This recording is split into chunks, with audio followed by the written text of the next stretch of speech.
தொகுதி மறுவரையறை மசோதா குறித்து விவாதிக்க தமிழக எம்பிக்கள் கூட்டத்திற்கு முதலமைச்சர் விஜய் அழைப்பு. ஆகஸ்ட் 8ஆம் தேதி சென்னை சேப்பாக்கம் கலைவாணர் அரங்கத்தில் நடக்கும் கூட்டரங்கில் கலந்து கொள்ளுமாறு தனித்தனியாக கடிதம்.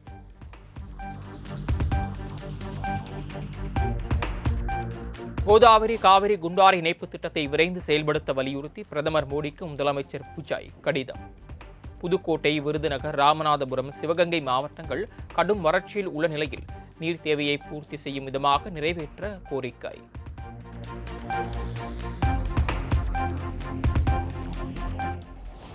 இலங்கை கடற்படையினரால் கைது செய்யப்பட்டுள்ள 11 மீனவர்களை விடுவிக்க நடவடிக்கை எடுக்க கோரி மத்திய அமைச்சர் ஜெய்சங்கருக்கு முதலமைச்சர் விஜய் கடிதம்.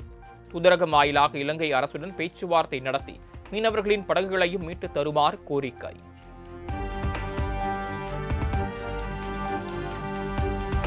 பயிர் விளைச்சலில் சாதனை புரி 30 விவசாயிகளுக்கு மக்கள் சேவகர் அஞ்சலை அம்மாள் பேரில் விருது வழங்கப்படும்.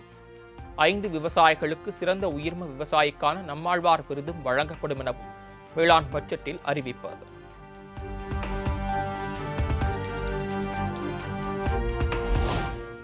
கும்பகோணம் அடுத்த சாக்கோட்டையில் நம்மாழ்வார் பேரில் உயிர்ம வேளாண் பட்டய படிப்பு கல்லூரி தொடங்க 5 கோடி ரூபாய் நிதி ஒதுக்கீடு. 10 கோடி ரூபாய் மதிப்பில் கோவை வேளாண் மாணவர் விடுதி மேம்படுத்தப்படும் எனவும் அமைச்சர் வினோத் அறிவிப்பு.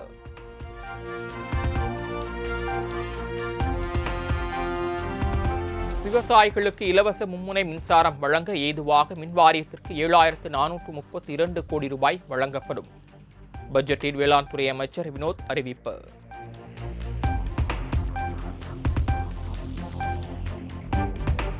விவசாயிகளை பாதுகாக்கும் வகையில் 132 கோடி ரூபாய் மதிப்பீட்டில் குறுவை தொகுப்பு திட்டம். குறுவை பயிர் காப்பீட்டிற்கு மாநில அரசின் பங்கு தொகையாக 648 கோடி ரூபாய் ஒதுக்கீடு செய்ததாக அமைச்சர் வினோத் தகவல்.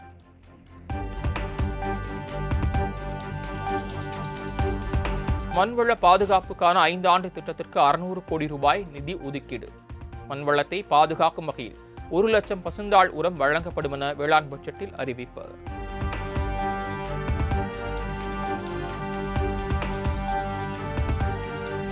பயிர் வகைகள், எண்ணெய் வித்து பயிர்களின் தனி இயக்கத்திற்காக 203.6 கோடி ரூபாய் ஒதுக்கீடு.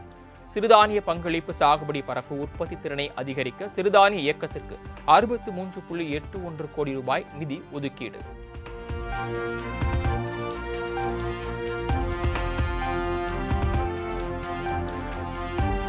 இரண்டாயிரத்தி 26-27 நிதியாண்டுக்கான திருத்திய நிதிநிலை அறிக்கையை தாக்கல் செய்த அமைச்சர்கள் மரிய வில்சன், வினோத்துக்கு முதலமைச்சர் விஜய் பாராட்டு.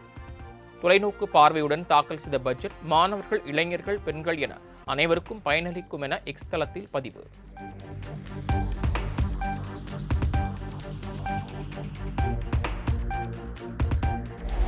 விவசாயிகளின் பிரச்சினைகள் குறித்த குரலுக்கு முதலமைச்சர் வாய் திறப்பதே இல்லை என எதிர்க்கட்சித் தலைவர் உதயநிதி ஸ்டாலின் குற்றச்சாட்டு. பேரவையில் திமுக எழுப்பும் கேள்விகளுக்கு தைரியம் இருந்தால் முதலமைச்சர் எழுந்து பதில் அளிக்கட்டும் எனவும் சவால்.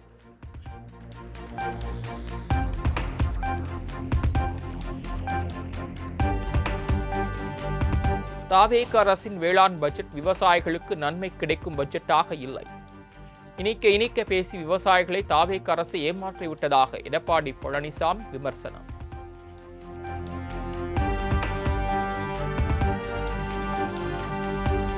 திராவிட மாடல் அரசின் திட்டங்களின் மேல் வெற்றி என்ற லேபிளை ஊட்டினால் வேலை முடிந்தது என்று நினைக்கிறதா தாவேக அரசு? வறட்சி பற்றி பேசாமல் புகழ்ச்சி பாடி முதலமைச்சரின் உச்சி குளிர பாராட்டு மழை பொழிய பயன்படுத்தப்பட்டதுதான் இந்த பட்ஜெட் எனவும் மு.க. ஸ்டாலின் விமர்சனம்.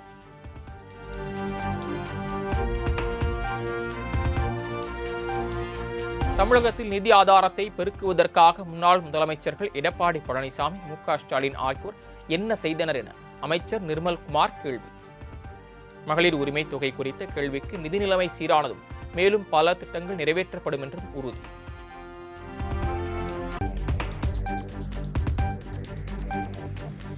காவிரி விவகாரத்தில் முதலமைச்சருக்கு நற்பெயர் கிடைக்கக்கூடாது என்பதில் திமுகவினர் குறிப்பு உள்ளதாக அமைச்சர் நிர்மல்குமார் குற்றச்சாட்டு. கடந்த கால ஆட்சியில் கொண்டுவரப்பட்ட திட்டங்களுக்கு ஸ்டிக்கர் ஒட்ட வேண்டிய அவசியம் இல்லை என்றும் விளக்கம்.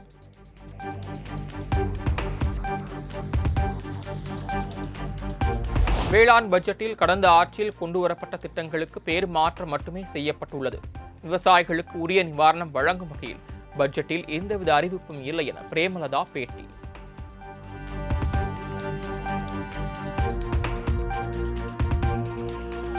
தமிழக மக்கள் எதிர்பார்த்தபடி பொது மற்றும் வேளாண் பட்ஜெட்டில் எந்தவிதமான முன்னேற்றங்கள், புதிய அறிவிப்புகள் இல்லை. காலி பாத்திரம் அதிகமாக சத்தம் போடும், அதுபோன்றுதான் உள்ளது பட்ஜெட் எனவும் பாஜக மாநில தலைவர் நயினார் நாகேந்திரன் விமர்சனம்.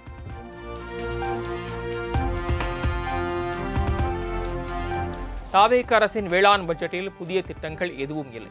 திமுக அறிவித்த திட்டங்கள் அப்படியே காப்பி அடிக்கப்பட்டுள்ளன. விவசாயிகளுக்கு ஏமாற்றத்தை கொடுத்த பட்ஜெட் எனவும் முன்னாள் அமைச்சர் MRK பன்னீர்செல்வம் குற்றச்சாட்டு.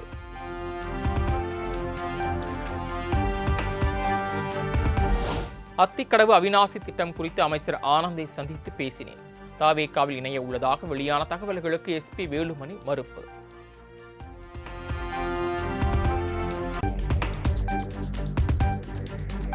தொகுதி பிரச்சினை குறித்து அமைச்சர் ஆனந்தை சந்தித்து பேசியதாக முன்னாள் அமைச்சர் CV சண்முகம் விளக்கம். எடப்பாடி பழனிசாமியை எதற்காக சந்தித்து பேச வேண்டும் எனவும் கேள்வி.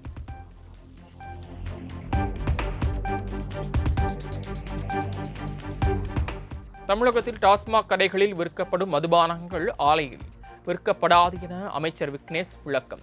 ஆன்லைன் ஆர்டர் என்பது கூடுதல் விலையை தடுப்பதற்கான முதற்கட்ட நடவடிக்கை எனவும் பேட்டி.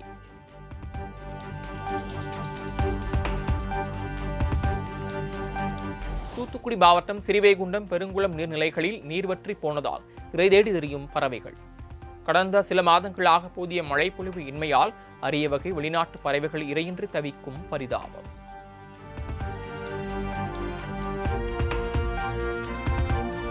பழனி நில மோசடி வழக்கில் குற்றச்சாட்டுக்கு ஆளான சார் பதிவாளர் ஜஸ்டின் மணிகண்டன் கொடைக்கானலில் கைது.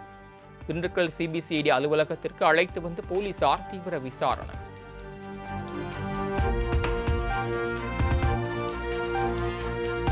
கனிம வளத்துறை அதிகாரிகள் நேர்மையுடன் செயல்பட வேண்டும் என உயர்நீதிமன்ற மதுரை கிளை அறிவுறுத்தல். சட்டவிரோத குவாரிக்கு துணை போன அதிகாரிகள் மீது எடுக்கப்பட்ட நடவடிக்கை என்ன என தமிழக அரசுக்கு கேள்வி.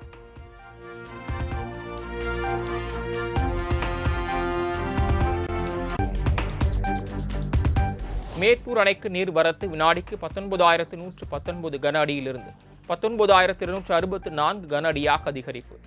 குடிநீர் தேவைக்காக அணையிலிருந்து வினாடிக்கு 1,500 கன அடியாக அதிகரிப்பு.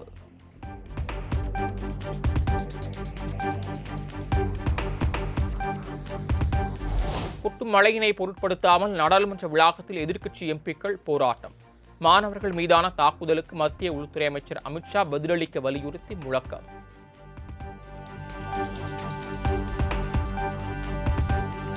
டெல்லி செங்கோட்டை உட்பட நகரின் பல்வேறு பகுதிகளில் வெளுத்து வாங்கிய கனமழையால் தாழ்வான பகுதிகளில் வெள்ளம். சாலைகள் மற்றும் குடியிருப்பு பகுதிகளில் இடுப்பளவுக்கு மழைநீர் தேங்கியதால் மக்களின் இயல்பு வாழ்க்கை முடங்கியது.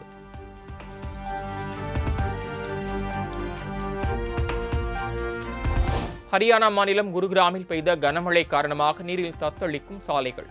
பிரதான சாலைகள் வெள்ளத்தில் மிதப்பதால் வாகன ஓட்டிகள் பாதிப்பு.